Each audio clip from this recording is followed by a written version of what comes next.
So far in this class, what we've talked about is the different techniques of anger management.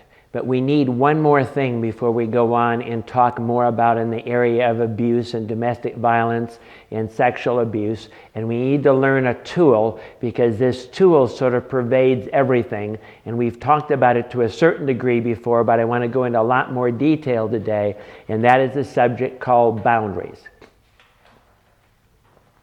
Because, see, boundaries are the most important tool that we have in counseling for stopping chaos in a person's life, for managing their anger and abuse, and for living in peace. A lot of the material in this lecture is coming out of the book Boundaries by Cloud and Townsend. But first, defined, it's a limiting or dividing line or mark, anything indicating a limit or a confine. And it tells us who owns it, who is responsible for it, where the property begins and ends, and it helps limit the passage or protection of a particular property. It's like a fence. The question I have for you, what would happen in the city of Wichita?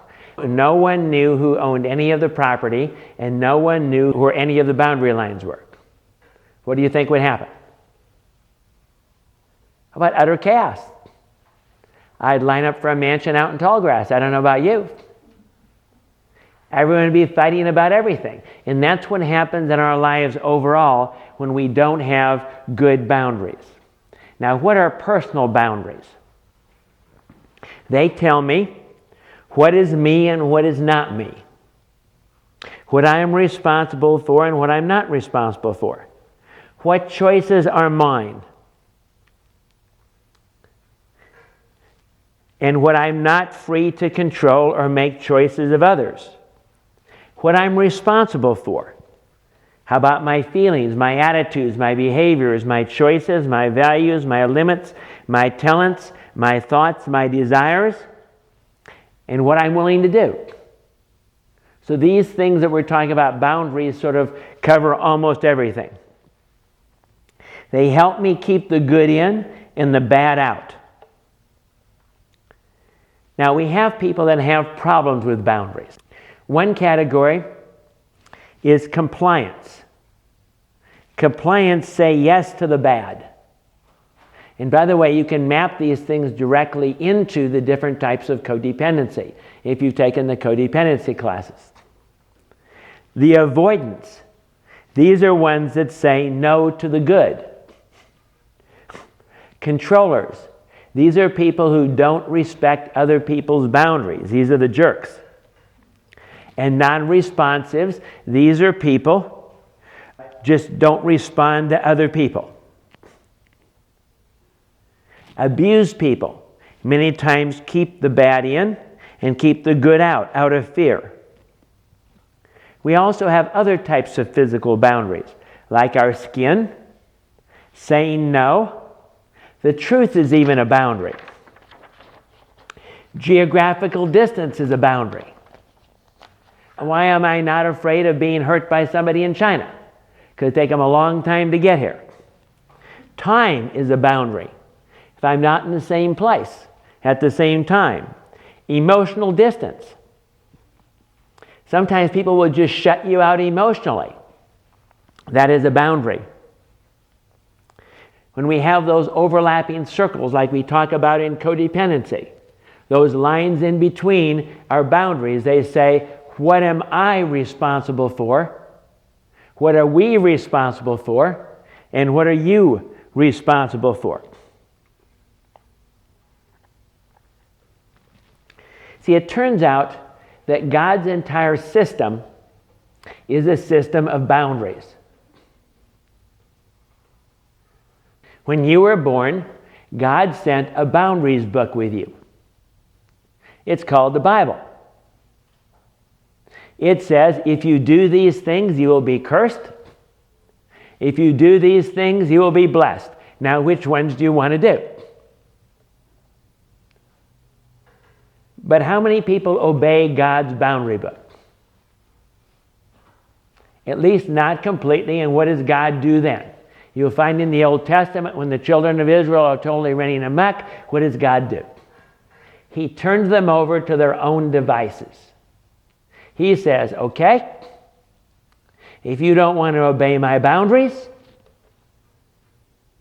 do whatever you want to do and learn by the consequences. How many of you here still put your hands on hot stoves?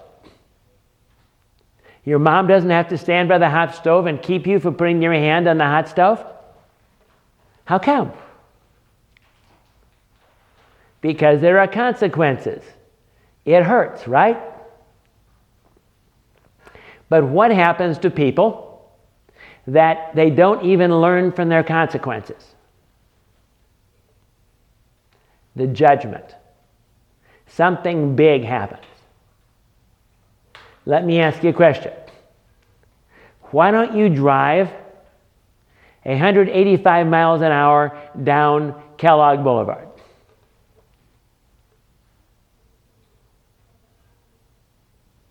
Well, you could.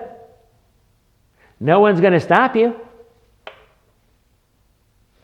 But there are some boundaries, aren't they? One of the boundaries is there is a law, and all laws are boundaries.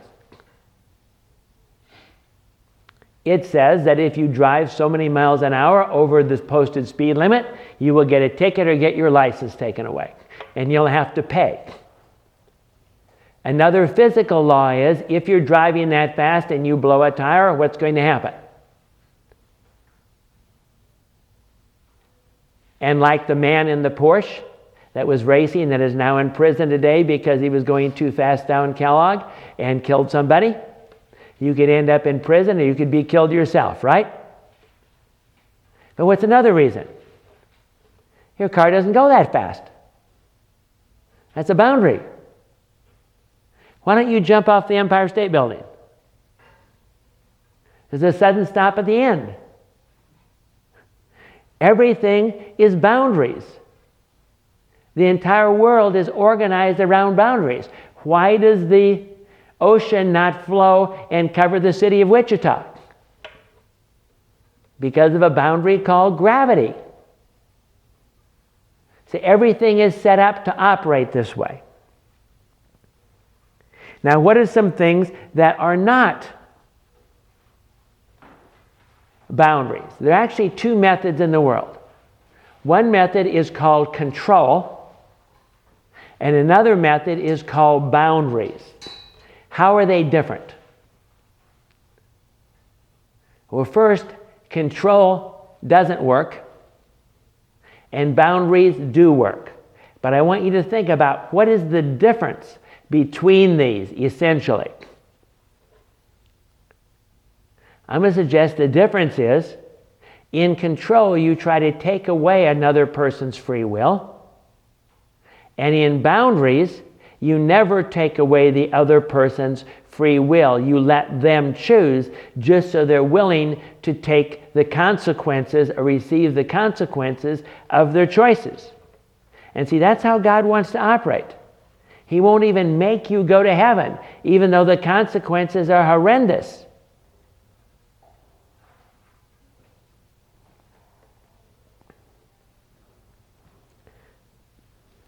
Think about control for a moment. We have two very big cases of control where people tried desperately to control other people.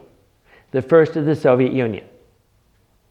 We don't know how many millions of people they execute or put in prison in order to try to control them, but where is the Soviet Union today? And then we have Iraq.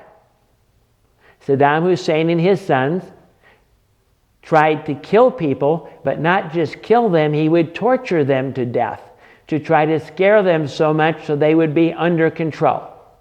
And how well did that work? When I used to do our domestic violence group here, somebody else does it today, but I would say to the people, let me predict your future. If you try to control your mate, you're going to end up in prison, divorced. Let me just use a little example here.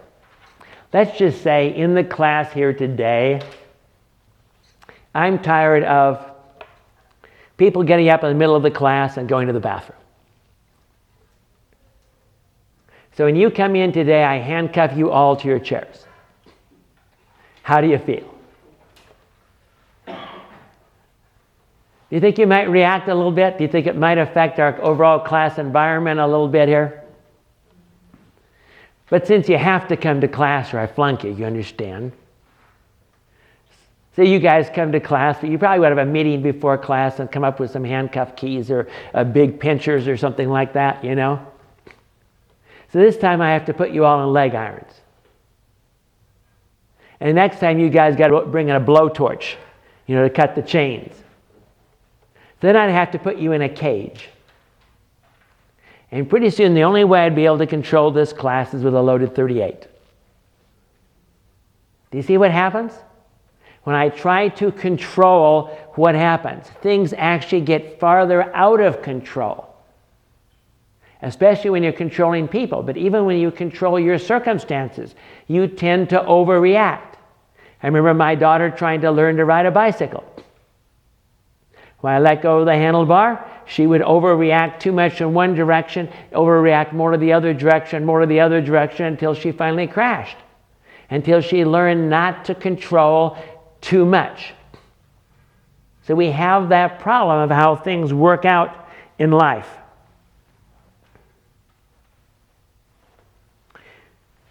Why do we need boundaries? Just to organize life overall. To stop abuse, we're going to see later on. It's one of the main methods that we use. Why is it people don't set boundaries? Well, generally because they don't know anything about boundaries. They were brought in a family where people's boundaries are violated all the time, and they really didn't learn. They might be afraid of confrontation or anger. If I set a boundary, somebody is going to be angry with me. Maybe they don't know how. They never saw boundaries. Maybe they see them the same as control. They don't understand that in boundaries, we don't take away the person's free will. We let them make choices. And that's what works. Fear of hurting somebody else's feelings. Or abandonment or separateness. If I set boundaries, other people are going to leave me. Or they're not going to like me. They might punish me. Maybe it's not spiritual. There are all these reasons that people come up of why they don't set boundaries, but you have a choice. You can live in chaos, or you can live in peace. Which one do you really want? Here are some of the myths of boundaries. If I set a boundary, I am selfish. Boundaries are a sign of disobedience. I can never say no. If I begin to set boundaries, I will be hurt by others. If I set boundaries, I will hurt others. Now, why is that not true? Because boundaries are what are going to make your relationship work in the long run. Boundaries are going to what make you have good relationships. Boundaries mean I am angry. If others set boundaries, it injures me. Boundaries cause feelings of guilt. Boundaries are permanent. I'm afraid of burning bridges. Now, none of those are true.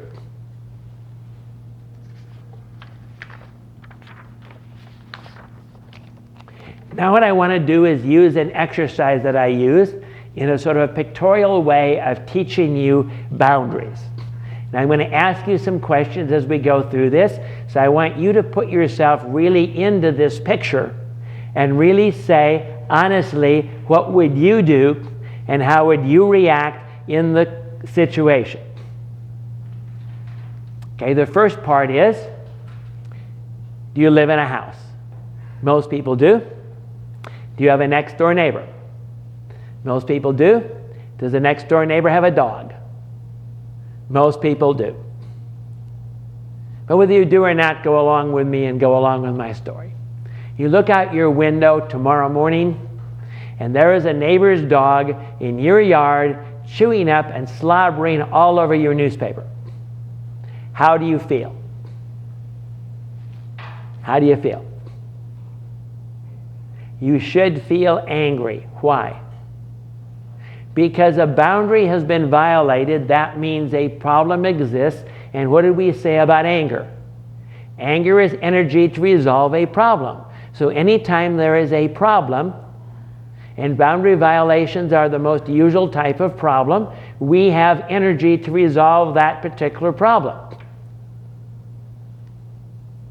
What would you do if that really happened? And people in a class like this will give us all sorts of different answers about this. But you really have 4 basic choices. The first one is, and this is the category that we run into most of the time, is the passive approach. I really wouldn't do anything. It's not a big enough deal. Now, what's the problem with that approach?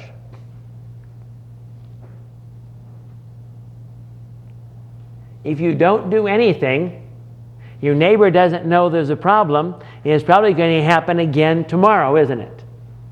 And if you let this go on long enough, what's going on inside of you? Your anger is building up, and you now have an offense against your neighbor.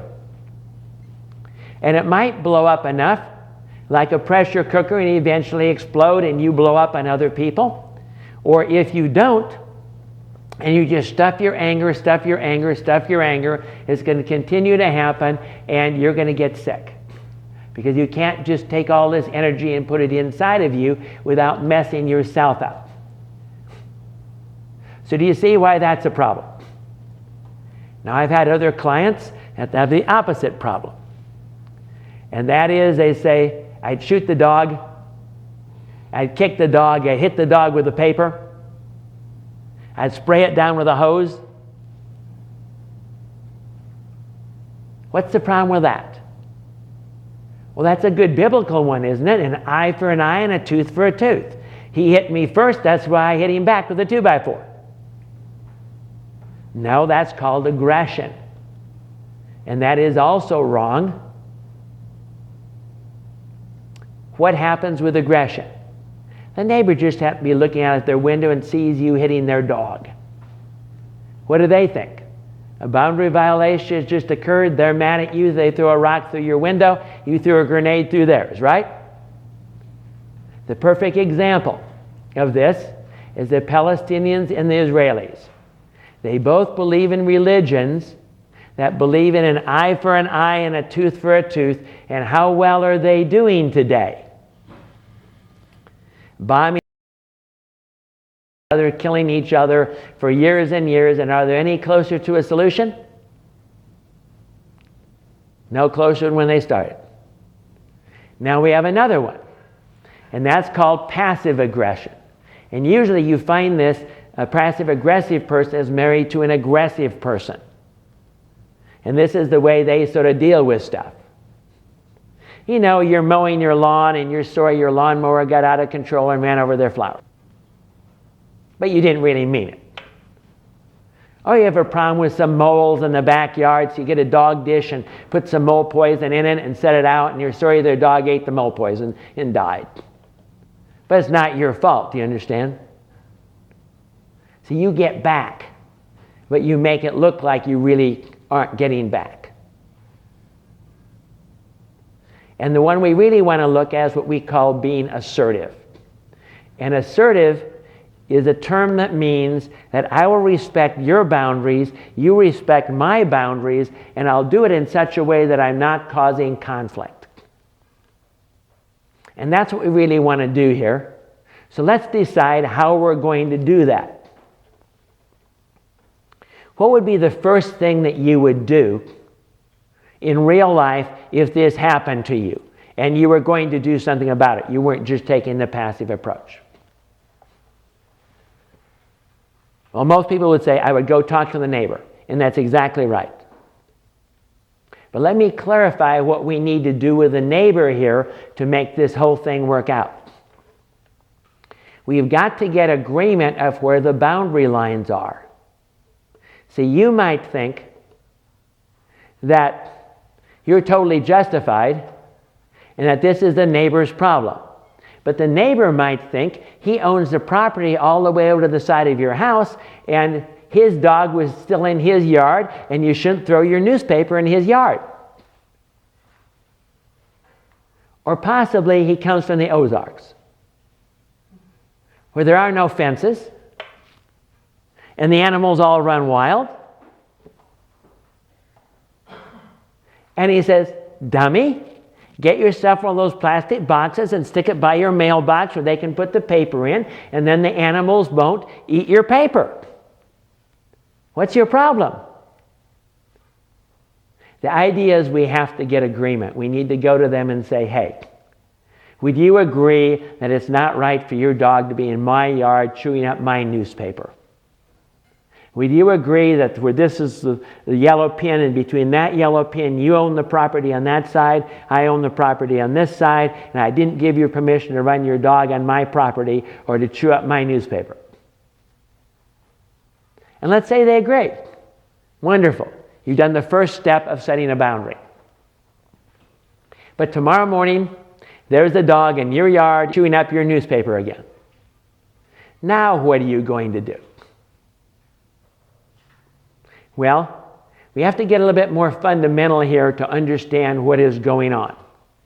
And one thing I want you to understand is that there isn't anybody that doesn't agree with boundaries, or at least I've never found them. Because here is the basis of boundaries. How many of you would like it if I go out and rob the bank and you go to jail? Any of you think that's a good idea? Because if that happens, what's going to happen to me? And what's going to happen to you? I'm not going to learn because I don't get the consequences. This is what we call enabling. Enabling means that you take away somebody else's consequences, and therefore you mess up God's system, and the thing doesn't work, does it? And of course, I would continue to rob banks, and you would get more and more jail time. So here's the question I have for you. In our example, who is making the decision? Can we agree it's the neighbor? He's the one that's letting his dog run free or not constraining his dog. Who is getting the consequence? Can we agree it's you? Now, what is the consequence that you're getting? This is the whole process I want you to think through. It's called natural consequences. What is the consequence that you're getting? Your newspaper is getting chewed up. So to fix this situation, what do we want to do? We want to align the situation so that the person who is making the decision is the one who is getting the consequence. So how do we do that? We go to the neighbor and say, dear neighbor, it seems you're having a problem getting your dog tied up. Could we just make a little agreement here that in any day your dog chews up my newspaper, I will simply switch it for yours? How long is it going to take him to get his dog constrained if it's his newspaper that's being chewed up? But let's just say he won't agree to that. And realize if he doesn't get a newspaper, we can always have him buy us a newspaper. Replace our newspaper. But if he doesn't agree to that, what are you going to do? You say, dear sir, I'm not sure you realize this, but you're not in the Ozarks anymore. You live in the city of Wichita. And there's a leash law. And if we can't agree to work this paper thing out, then I will have to call the dog pound anytime your dog's in my yard, and it's going to cost you $100 to get your dog back. Now, how many times is it going to take him to pay the $100 before he finally takes care of his dog? If that isn't enough, you can take him to small claims court. If that isn't enough, you can take him to civil suit. See, we have all of these boundaries called laws already in place, and we do it at the lowest level we possibly can to make this whole thing work out. So to see the idea? All we're doing is allowing God's system to operate correctly when we use boundaries correctly in our lives.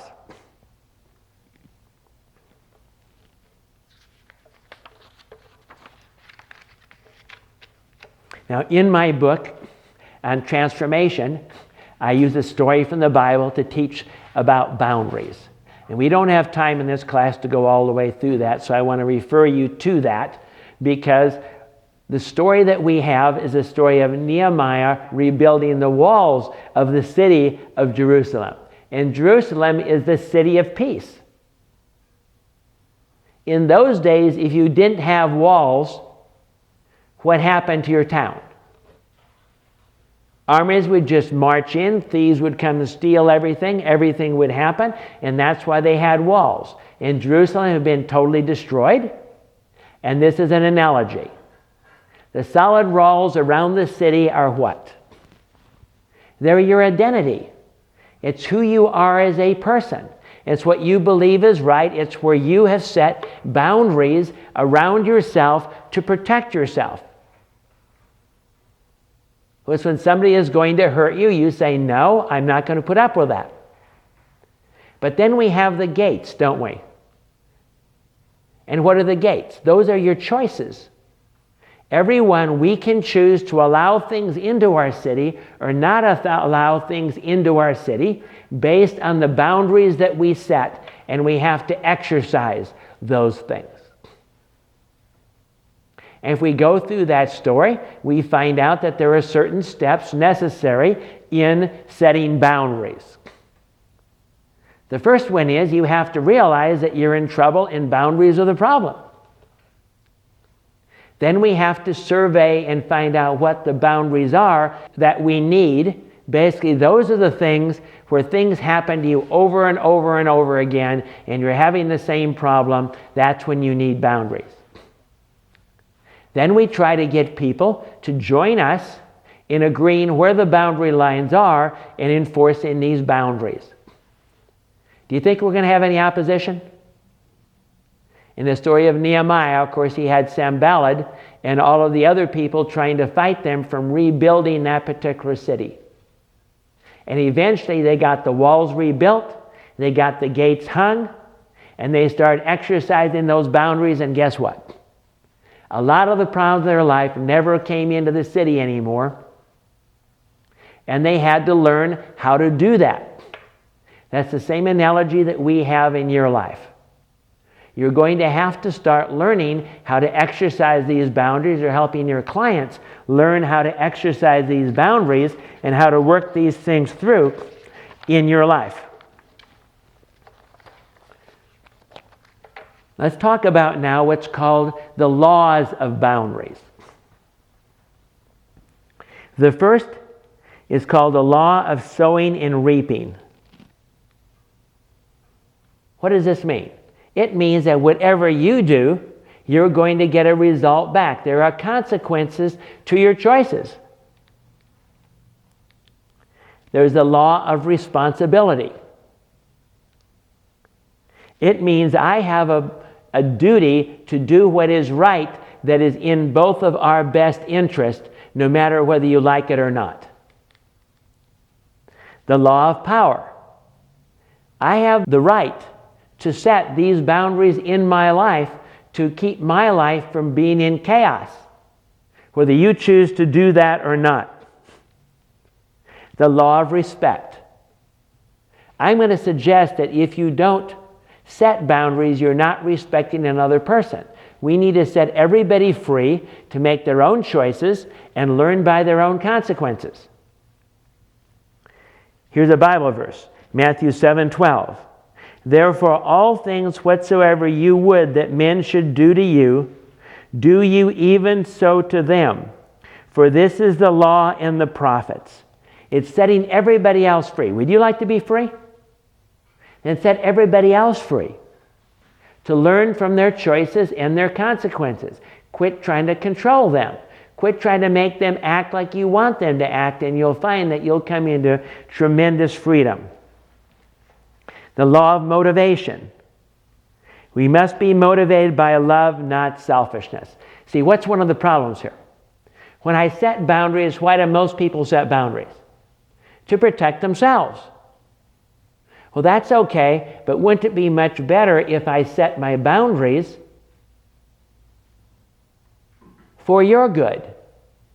And that's what boundaries really are. Helping us work on our relationship so we can have a long-term, good, win-win type of relationship. The law of evaluation. We must be honest about our feelings and our reactions, no matter what other people do.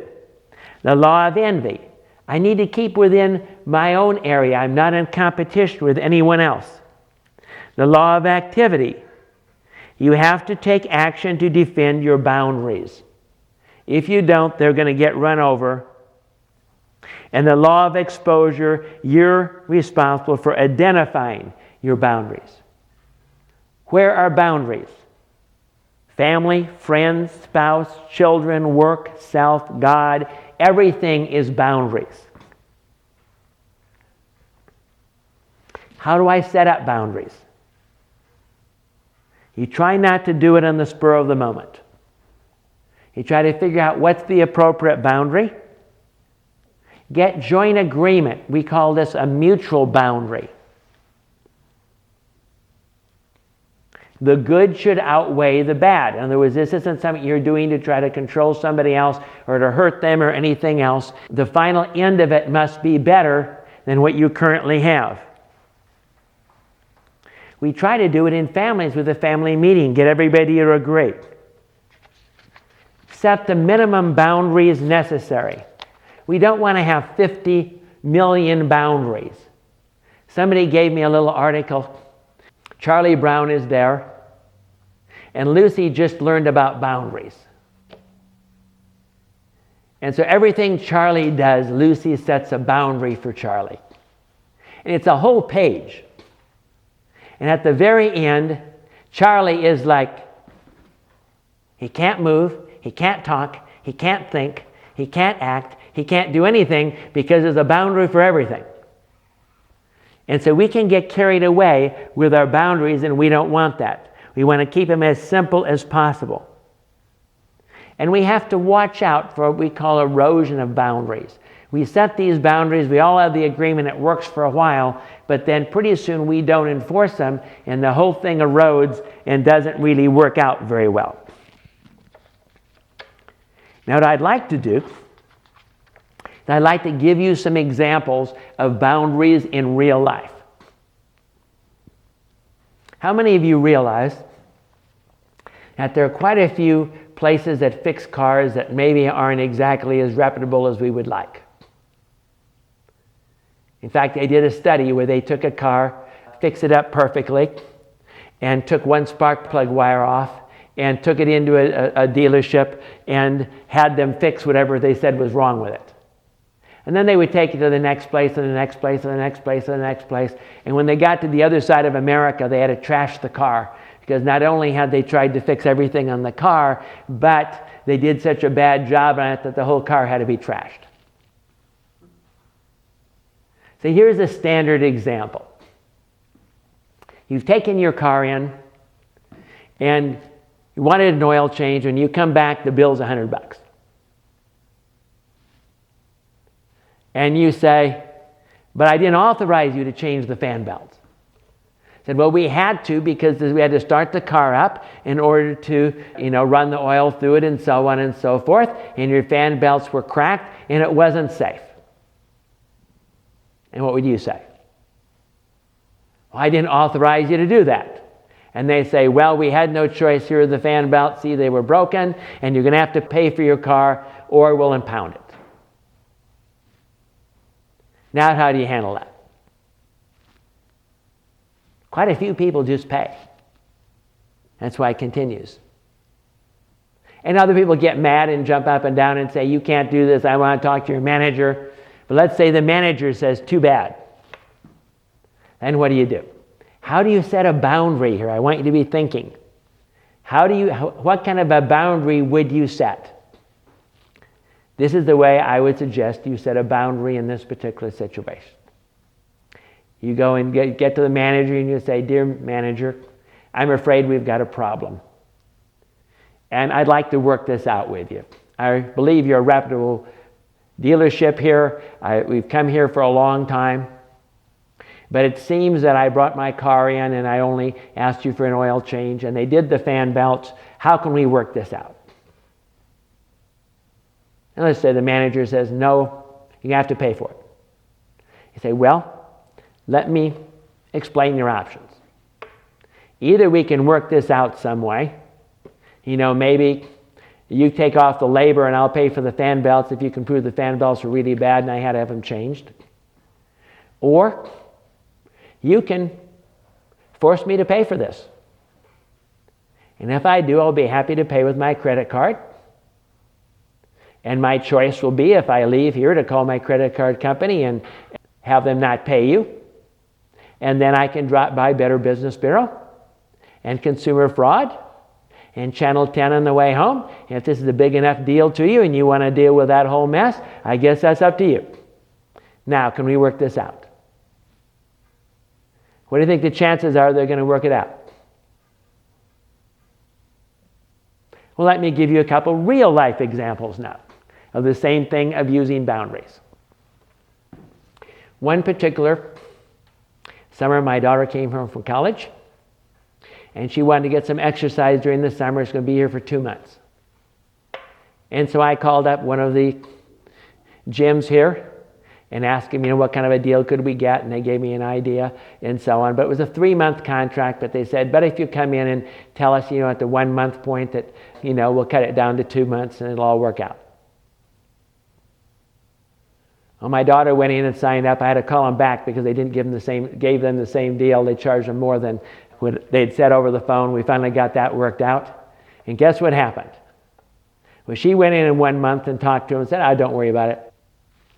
And ready to go back to college, you have to pay another month. You got a 3-month contract. Well, my daughter came in. Well, how do you know? Who did she talk to? Can you prove she came in at 1 month? No, you got to pay the extra month. So I finally get to the manager and I say, "Dear sir, this is what went on." He said, "Well, I'll check into it, call you back at 4 o'clock. Never call me back." So I call him up and say, "Looks like we got a problem. Just want to let you know that it's my option, if you continue to push this, to go to Better Business Bureau and report you and go to Consumer Fraud and Channel 10 with this." He said, "Don't threaten me." I said, "I'm not threatening you. I'm simply letting you know your options." He said, "Well, have her come in with something showing that she has to go back to school and we'll take care of it." Do you see the idea? We don't have to be mean. We can be nice in the way we handle things. And we can let other people know what their options are and what their consequences are and let them choose. That's how boundaries work. Sometimes you have to go and use those higher level boundaries. We had another situation that we had an organization offer us free internet. And so we accepted that, and after the 1 month of free internet, they said, "Well, we'll give it to you again because it didn't work out that well for you." We ended up about 6 months of free internet.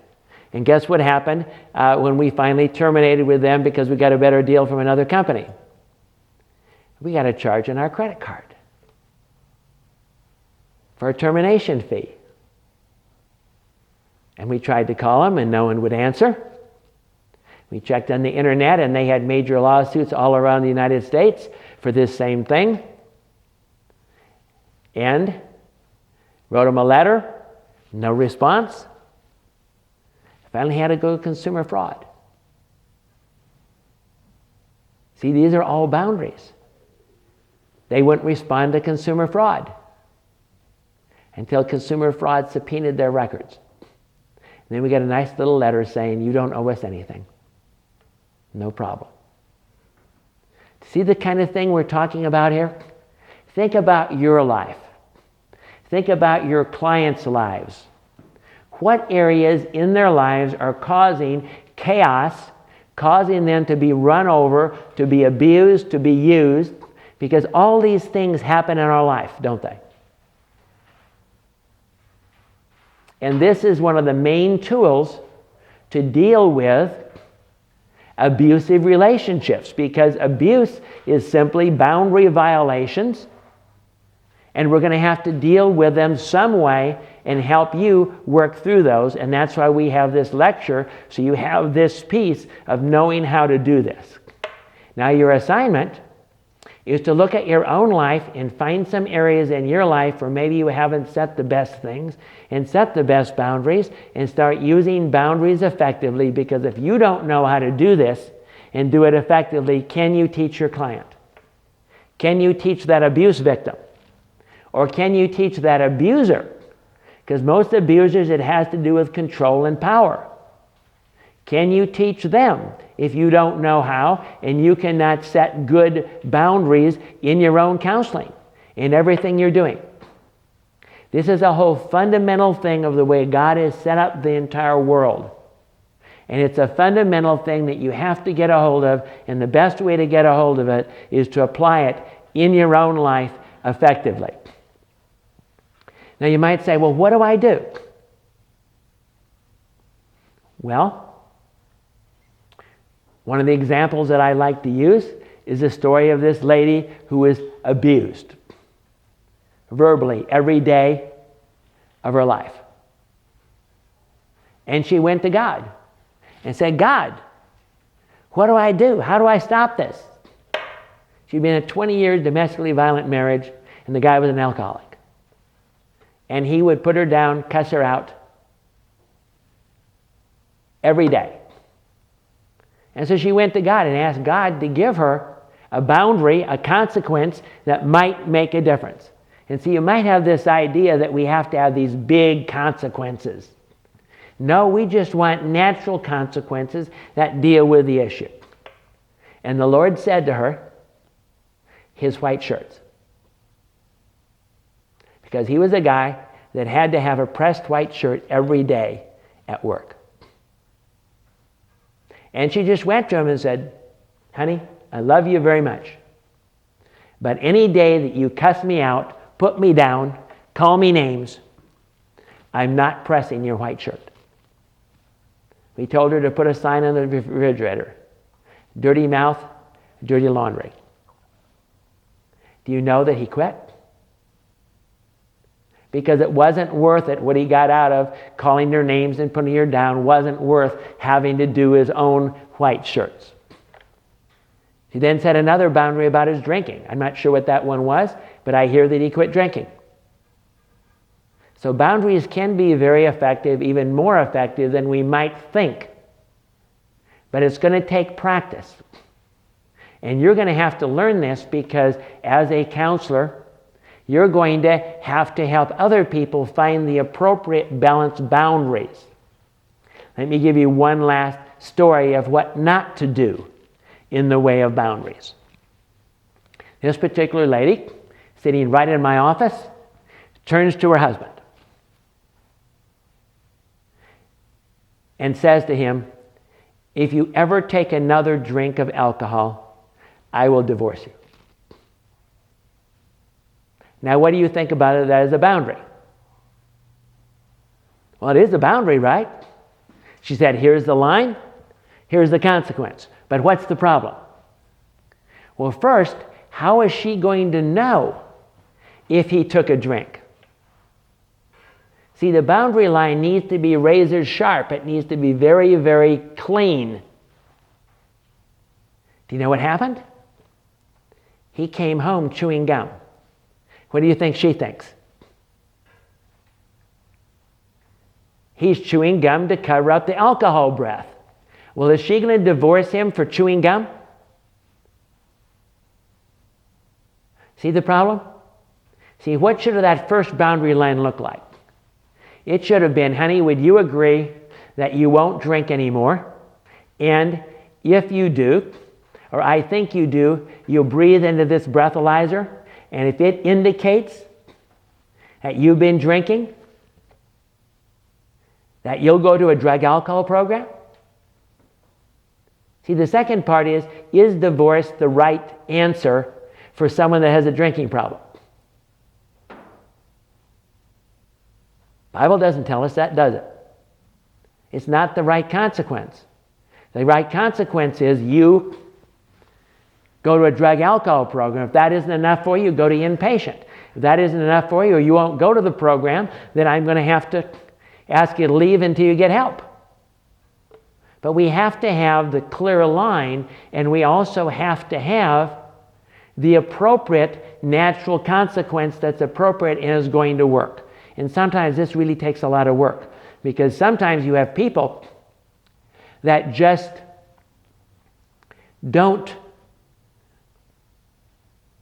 respond to hardly anything. But you can find something that will work and will help them. Your job is to start using boundaries, start locating them in your life, and get effective at this whole tool that we've given you here today. Because you're going to need that later on as we talk more about the subject of abuse, and we talk more about these different areas of abuse and abuse recovery. Let's pray. Lord, we thank you that you have created the entire world, and you've used boundaries in your creation. And I ask that you would give us wisdom and help us all to learn how to use boundaries effectively. And we'll give you all the glory and the honor in Jesus' name. Amen.